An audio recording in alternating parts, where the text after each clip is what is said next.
بسم اللہ الرحمن الرحیم۔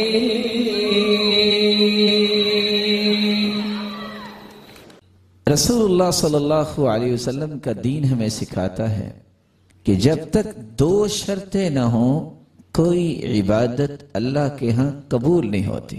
دو بنیادی شرطیں، آپ سارا دن اللہ کے سامنے کھڑے رہیں، سجدے میں پڑے رہیں، جب تک دو چیزیں نہیں ہوں گی یہ عبادت قبول نہیں ہوگی۔ پہلی چیز الاخلاص، اللہ کی رضا کے لیے کام کرنا، رب کی خوشنودی کے لیے کام کرنا، دنیا کے اندر واہ واہ، تعریف، شہرت، ناموری پیدا کرنے کے لیے نہیں، صرف یہ مقصد ہو میرا رب راضی ہو جائے۔ جب تک یہ اخلاص نہیں ہوتا عمل قبول نہیں ہوتا۔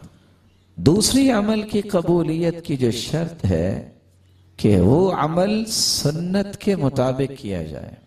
آج اس شرط کا خیال کرنے کی ضرورت ہی نہیں سمجھی جاتی۔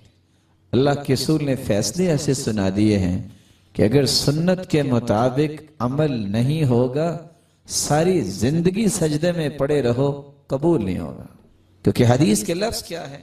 من عمل عملا لیس علیہ امرنا فہو رد۔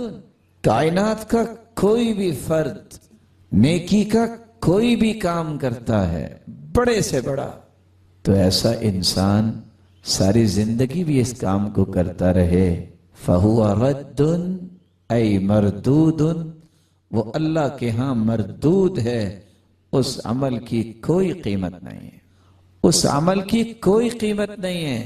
عمل کو قیمتی بنانے کے دو ہی راستے ہیں، اللہ کی رضا کے لیے کیا جائے، عبادت وہ قبول ہوگی جو رب کی رضا کے لیے کی گئی، عبادت وہ قبول ہوگی جو رسول اللہ صلی اللہ علیہ وسلم کے مبارک طریقے کے مطابق کی جائے۔